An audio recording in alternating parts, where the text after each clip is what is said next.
amici bellini, dai, analizziamo, perché dobbiamo analizzare. Abbiamo le parole di Garcia, abbiamo gli screenshot, le pagelle, tutte le posizioni medie. Dobbiamo capire bene questa squadra, perché non si può accettare in questo modo e impazzano nuovi hashtag. Cominciamo.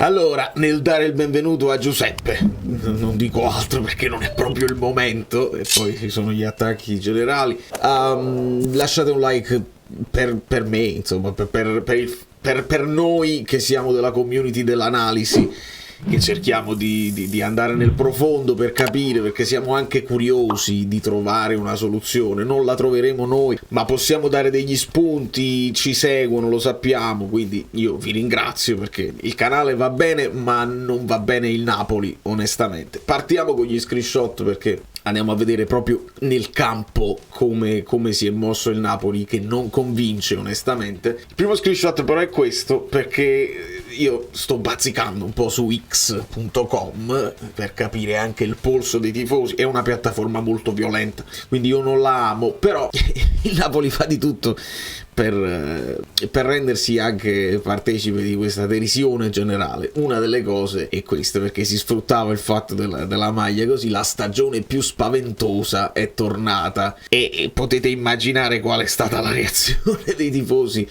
I commenti sono immaginabili. La stagione spaventosa la stiamo vedendo, perché fa veramente spavento vedere il Napoli così. E per quanto riguarda Twitter, impazza un nuovo hashtag. Non so se voi siete avvezzi, insomma. C'è il Garcia out ovviamente, ma c'è un giù le mani da Garcia. Garcia non si tocca, hashtag Garcia non si tocca, che però, se andate a vedere bene, sono tutti i tifosi delle altre squadre che ci deridono e che quindi partono col Garcia non si tocca. È simile a quello che dicevamo noi quando dicevamo Allegri, dai, deve continuare Allegri, perché ci conveniva che non facesse andare bene alla Juventus. È nato il Garcia non si tocca. Tutta da ridere onestamente, ma che fa anche un po' riflettere. E parleremo delle parole di Garcia, perché lui ci dice, insomma, poco aggressivi. Quando non riesci in qualità devi sopperire con aggressività, con determinazione. Queste sono frasi che abbiamo già sentito, e scarica un po' di responsabilità anche sui giocatori. E lui, una delle cose che ci dice: la fase difensiva abbiamo fatto solo 4 falli, è un unicum, ovviamente di questi 4 falli 2 sono cartellini gialli. È una roba strana per il Napoli. Che noi non facciamo falli non è nuovo, però Garcia, lo dovresti sapere, noi non siamo una squadra che fa falli. Il Napoli costruisce le sue fortune avendo sempre il pallino del gioco e non dovendo mai far falli, oppure con la riaggressione alta compatta, dove tu non permetti alla squadra avversaria mai di costruire gioco in maniera tranquilla. E quindi sì, prendiamo le responsabilità di Garcia, sicuramente, che non ha legato bene ancora con questa squadra, non ha capito forse tutte le potenzialità, ma anche di alcune prestazioni individuali e collettive che potrebbero essere migliori. Onestamente c'è un po' troppo spazio per questo cross. C'ha ragione in questo caso Garcia, perché dice proprio: noi abbiamo fatto crossare e avevamo preparato questa cosa senza il cross. E qua vediamo, tornando un po' indietro nel tempo, il recupero palla della Fiorentina parte da un passaggio di Olivera rasoterra in avanti, che cerca Kvara, che viene anticipato. Ora Kvara stava andando in avanti e Olivera poteva scavalcarlo, non lo sappiamo.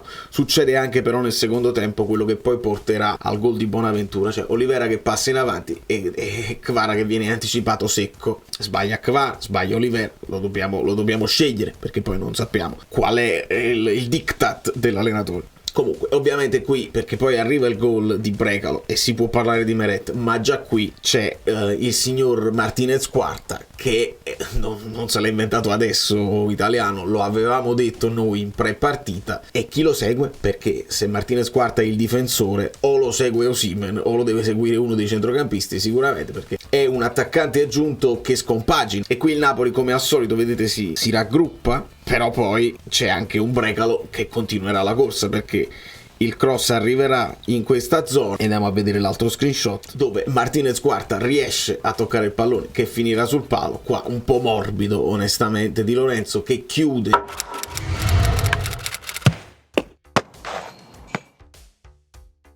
Anche giustamente si deve stringere per andare a chiudere su Martinez Quarta che arriva, però nel frattempo c'è Brecalo solissimo che continuerà, la palla finirà proprio a lui. E qua ovviamente Politano deve seguire. Siamo alle solite, se ti scappa l'esterno, se il terzino è troppo interno, l'esterno destro alto deve continuare a seguire, non avviene.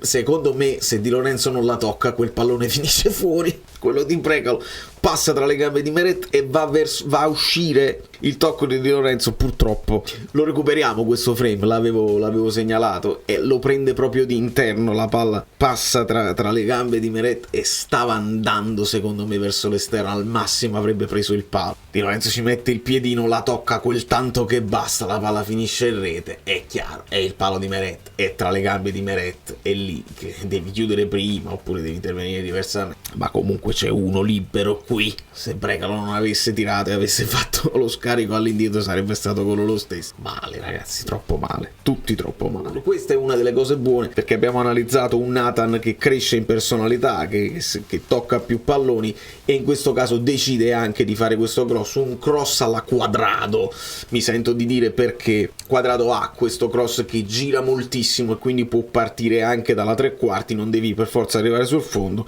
Il cross è buono, scavalca addirittura Osimhen, poi c'è il pasticcio di Parisi che con troppa nonchalance la mette di petto per Terracciano, e quindi poi ci sarà il rigore. Lo segnaliamo che c'era un altro rigore nettissimo su Osimhen. Dici, ma loro poi andavamo su due, ed è giusto che abbiano fatto 3 gol, così non puoi nemmeno lamentarti dei rigori che ci sono, attenzione, andavamo sull'1-0, andavamo sull'1-1, ma sarebbe stata un'altra partita. Non me la sento di parlare di cose arbitrali finché non sistemiamo le cose nostre, onestamente. La segnaliamo questa cosa, dove ovviamente vedete che Terracciano copre bene tutto, cade anche bene, però resta con le braccia alzate, quindi non c'era né la possibilità del tiro rasoterra sotto il corpo del portiere, o la alzavi moltissimo ma subito un po' con uno scavetto. Non ha nelle sue corde il superare in velocità cambiando direzioni. Osimhen ci ha provato, se l'è creata lui questa situazione, il gol è mangiato, è anche bravo Terracciano, lo diciamo, e qua sarebbe stata un'altra partita, ma coi se e con i ma di che calcio parliamo? La situazione che porta al gol di Bonaventura, onestamente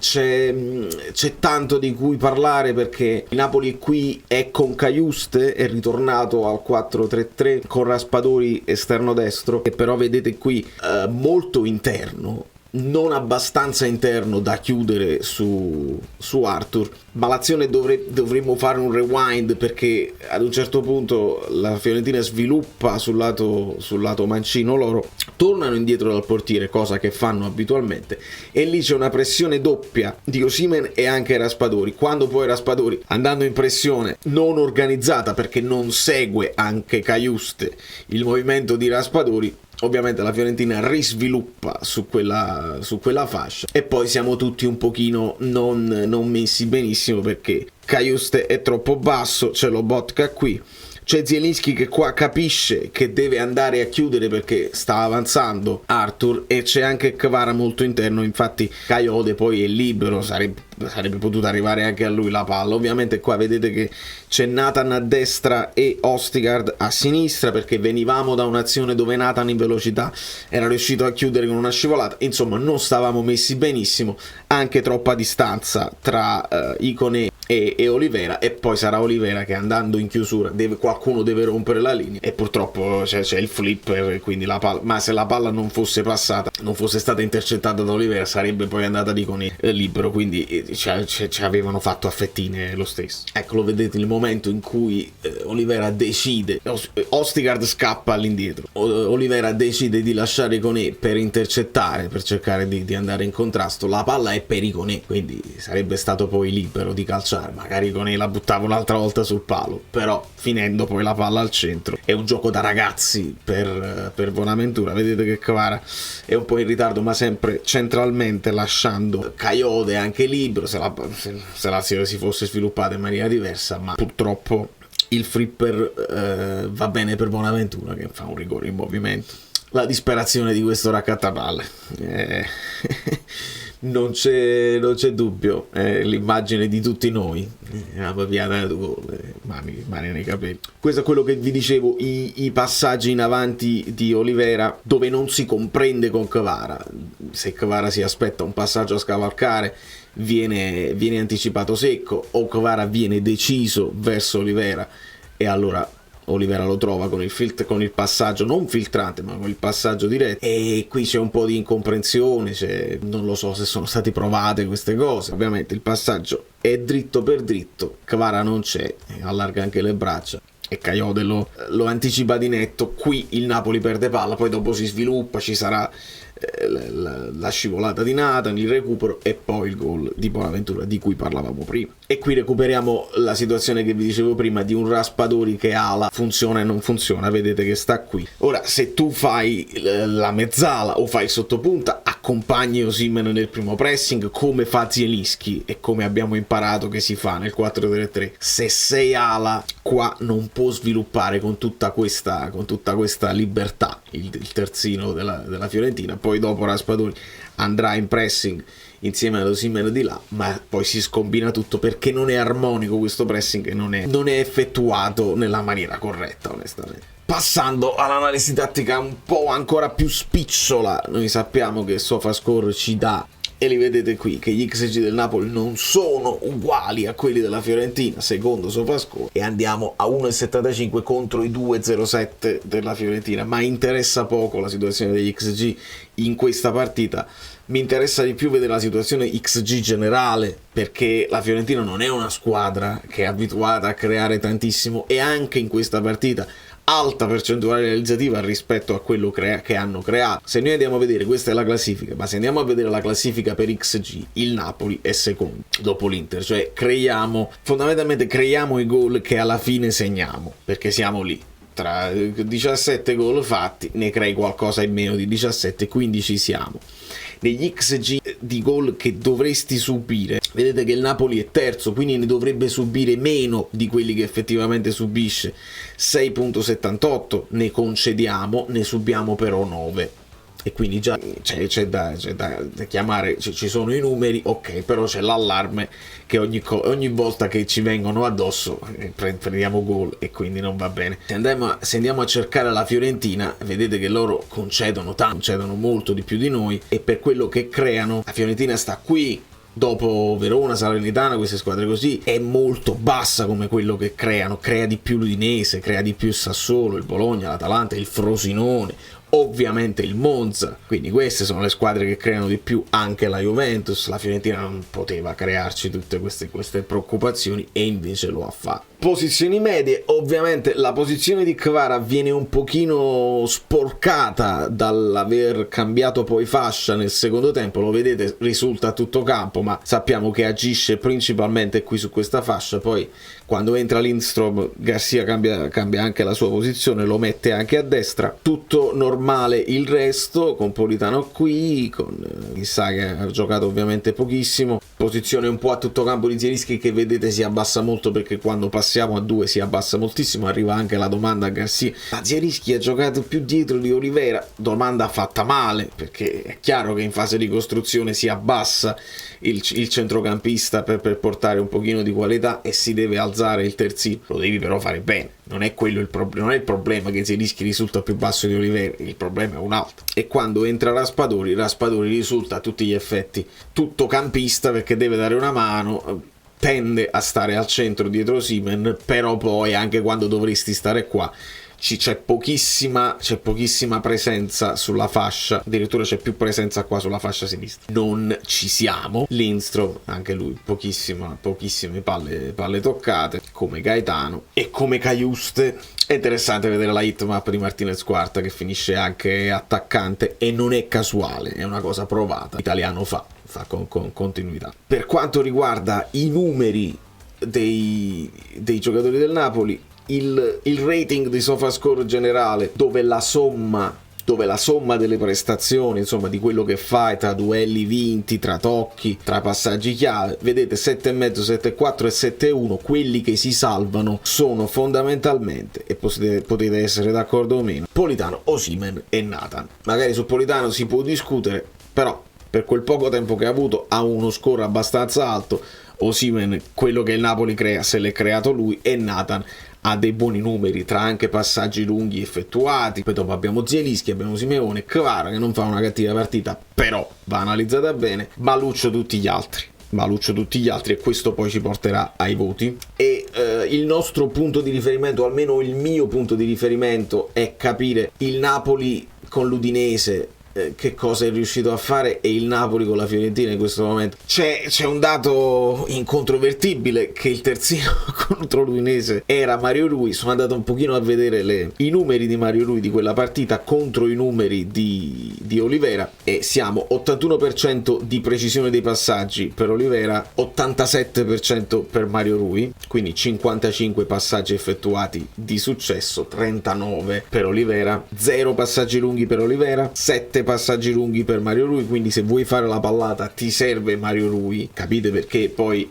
si danno le responsabilità a Garcia. Magari Olivera non gioca bene, ma tu devi mettere poi in condizione la squadra. Se vuoi fare uscire la Fiorentina, che sai che ti verrà a pressare, devi avere Mario Rui. Se vuoi tentare la pallata a scavalcare per Kvara o per Osimhen, non c'è alcun dubbio. Olivera non lo può fare, non lo ha nelle sue corde, non lo pensa quel passaggio, al di là di quelle che possono essere le altre qualità di Olivera. Passaggi in avanti di Mario Rui 20, passaggi all'indietro 35, passaggi in avanti 16, passaggi all'indietro 24.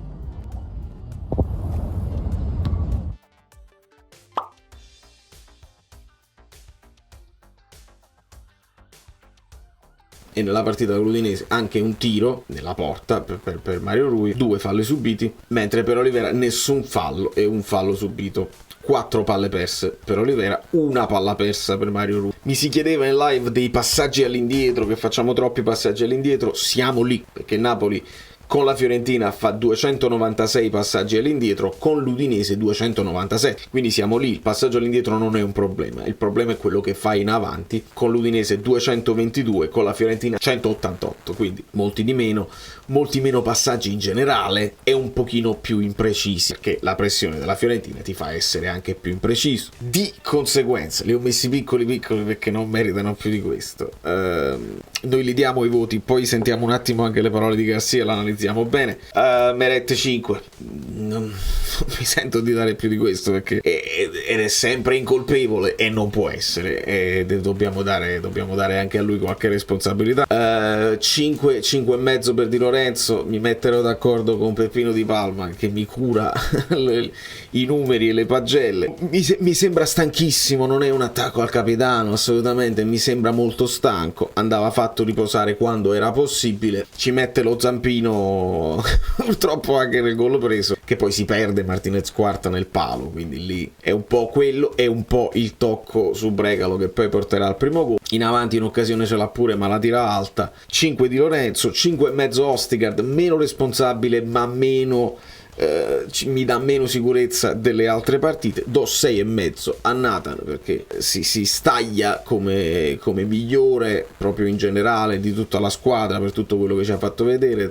Mi sembra che dia sicurezza, la personalità, anche proprio nelle giocate, nei passaggi, nella sventagliata, nelle scivolate. Insomma, Nathan è una di quelle note positive della partita. 5 Olivera, per tutto quello che vi ho fatto vedere non solo nel paragone con Mario Rui, ma proprio nella partita stessa. Dopodiché a centrocampo non do il voto ad Anghissà, troppo poco, anche se in 32 minuti non do il voto vuol dire che non è un voto alto, per capirci. Quindi entrerà Raspadori, lo facciamo subito.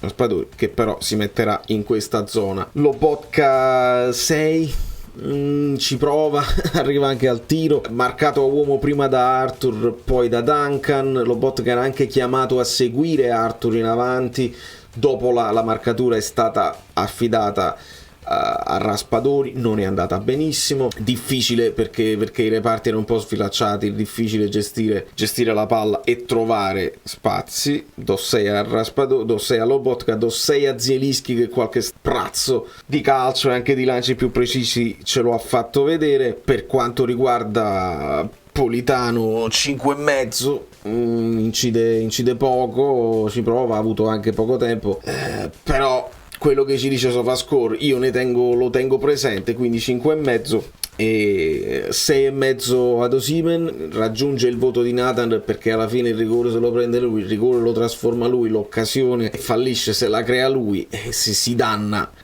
l'anima, ma è anche molto isolato nel pressing, e lì si deve chiedere a Garcia: lo volevi così, non lo volevi così, sta facendo di testa sua. È difficile dare i voti quando non sai effettivamente cosa si sono detti prima la partita, durante l'intervallo e a fine partita. Quindi io do 6,5 e me ne lavo le mani onestamente. 5,5 a Kvara. Ci aspettiamo comunque qualcosa di più da Kvara contro una squadra che concede molto. Qualche spunto l'ha avuto, però non è il miglior Kvara onestamente nemmeno della stagione, nemmeno facendo il paragone col passato, perché se facciamo il paragone con l'anno scorso tutto se ne scende, a partire dal cuore che arriva nei calzini, e invece non facciamo il paragone con l'anno scorso, facciamo il paragone con quest'anno. Anche quest'anno Kvara è stato meglio della partita con la Fiorentina. Al 57esimo Politano viene sostituito da Cajuste e quindi si ritorna a una situazione del genere. Raspadori lo dovrei spostare qui, ma per sua vocazione resta in questa zona qui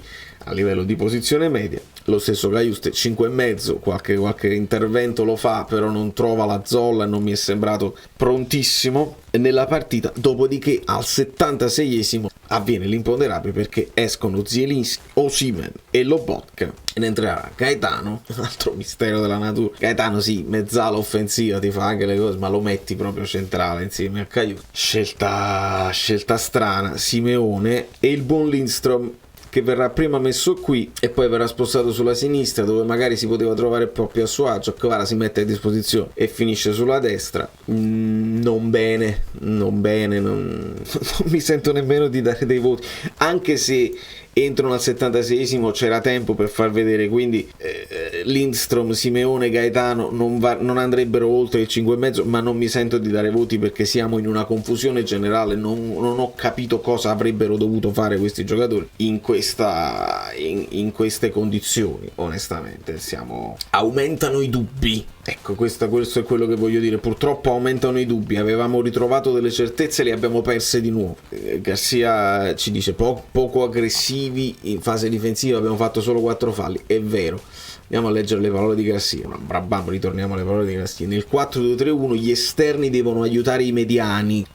Allora vuol dire che non siamo pronti a fare il 4-2-3-1 se gli esterni non sanno ma gli esterni che devono aiutare i mediani. Analisi tattica, e non è altro che il 4-4-2 che conosciamo bene. Cioè gli esterni devono aiutare i mediani e non abbiamo dubbi, e questo è alla fine. Ma è così che si lavora in generale, non lo devi nemmeno spiegare, lo devono fare di loro iniziativa, non c'è bisogno manco che lo gli dici tu. Noi il primo cross lo abbiamo fatto con Nathan, ci dice Garcia, quindi non va bene. Dovevamo vietare i loro cross, dobbiamo fare fallo prima, una cosa che abbiamo detto anche spesso. Lui però dice: responsabilità mia. Non me l'aspettavo, però la responsabilità mia. Lui se la prende per la sconfitta, ma dice non per i cambi. Non sono i cambi il problema. E poi insiste su una cosa che è una cosa di calcio che dobbiamo capire: dobbiamo fare queste 3 vittorie di fila, perché se non facciamo 3 vittorie di fila noi continueremo a stare un po' dentro e un po' fuori da questo quarto posto, e si ritorna a parlare di quarto posto. Ora io vi dico una cosa: Garcia in, Garcia out. Garcia ha un'unica possibilità di farci andare in Champions League, e sono convintissimo di questo. Deve cambiare assolutamente tutta la comunicazione. Io capisco che questo è stato il diktat della società, devi arrivare al quarto posto, ma se a questi giocatori gli dici dobbiamo stare nel quarto posto, dobbiamo fare 3 partite di fila per blindare il quarto posto, il terzo posto, il Napoli se ne esce dalle 4 prime posizioni. L'unica cosa che puoi fare per recuperare la fiducia dei ragazzi e per ritrovare una verva anche da parte dei ragazzi, devi dire: io mi sono reso conto che questa squadra è molto forte, abbiamo lo scudetto sul petto e dobbiamo lottare per lo scudetto. Poi ci puoi credere o meno, ma il messaggio che devi lanciare per far andare il Napoli in Champions è che tu devi lottare per lo scudetto, e che ogni tanto steccano anche le altre, e che è possibile. Devi lanciare questo messaggio di fiducia, altrimenti i ragazzi non ti seguono. I ragazzi, poi vediamo il gesto di Politano che si aggiunge agli altri. L'unico modo per il Napoli di entrare in Champions League storicamente in questa amministrazione è di lottare per lo scudetto. Se lotti per lo scudetto entri in Champions League. L'anno scorso è stato un unicum, non abbiamo lottato contro nessuno, ci siamo messi là, gli altri inciampavano, noi no, belli. accumulare vantaggi. Quest'anno lo vuoi fare? Devi dire lottiamo per lo scudetto. È l'unica cosa da fare, altrimenti queste 3 vittorie di fila non le fai, che adesso abbiamo Verona, poi Milan. Vi renderete conto che diventa sempre più difficile fare 3 vittorie di fila. Perché? Perché ogni tanto qualcuna potrà steccare. Ma ha ragione Garcia, se non ne fai 3 di fila stai sempre lì galleggiando, e nel galleggiamento succede che Martinez quarta trascina Osimhen a terra, lo butta a terra e non ti danno rigore. Succede che quello la prende col precipite e il gol è regolare. Non ce lo possiamo permettere, lo sapete benissimo come funziona, quindi gli devi dire che devono lottare per lo scudetto. È l'unica cosa che puoi fare per recuperarli, altrimenti Garcia out e facciamo venire Nicola. Non c'è altra soluzione. Difficoltà a costruire da dietro, non lucidi a trovare Osimhen, non lucidi ma anche non attrezzati. Mettevi Mario Rui, secondo me qualche pallata gli arrivava ad Osimhen. È mancata la Cazzim.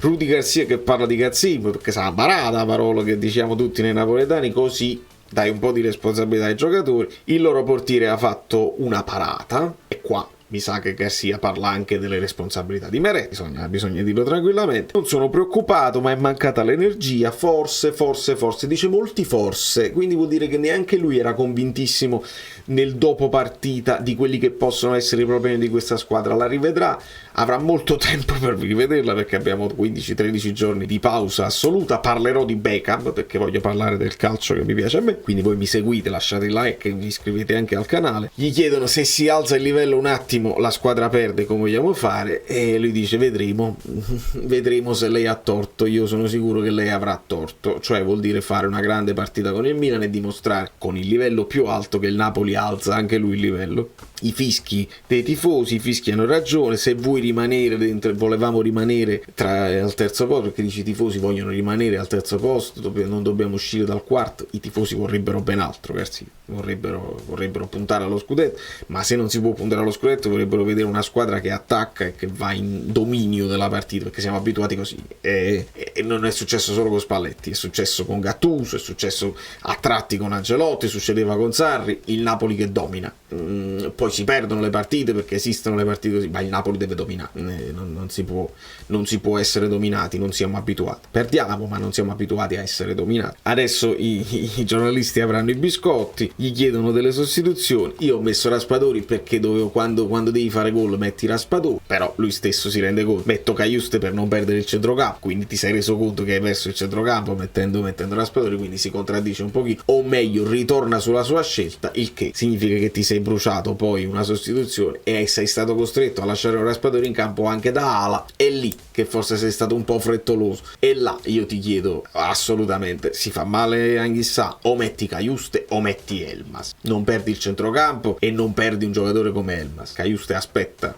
ma Elmas lo stai perdendo, e speriamo di no, onestamente. Poi gli chiedono di Zielinski dietro e di Olivera avanti, ma quella domanda è fatta un po' male. Signori, io capisco il Garcia out, capisco tutte le cose. Non abbiamo, secondo me, una grande possibilità di scelta di allenatori che corrono, che vogliono venire a piedi a Napoli in una situazione dove la patata è bollente, onestamente, e lo è sempre stata. Io il suggerimento l'ho dato, si va avanti con Garcia, però un Garcia che deve ascoltare a zio Fluido e deve dire a questi ragazzi, perché noi li conosciamo meglio di lui, questi ragazzi, gli devi dire che sono fortissimi e che hanno tutto, come un po' diceva Spalletti, abbiamo tutto. Vi ricordate, con infortuni uno dietro all'altro, abbiamo tutto quello che ci serve per vincere le partite, niente alibi, e i giocatori si mettevano e facevano quello che dovevano fare, facevano anche qualcosa in più. Dici a questi giocatori pubblicamente che devono e possono lottare per lo scudetto, non te ne fregare che poi dopo le pressioni dello scudetto. È l'unico modo per scompaginare questo status di confusione e di cose fatte a metà, perché se fai le cose a metà, un poco aggredisci ma non tutti, un poco vuoi attaccare ma poi ti abbassi, un po' vuoi fare la palla lunga però non la fai bene, devi scompaginare, devi assolutamente riprendere in mano la situazione. Magari gli dai fiducia, li fai sentire forti, e se li fai sentire forti magari ritornano ad essere forti, perché scarsi non sono questi giocatori, ma in questo momento stanno dimostrando tutti i loro limiti.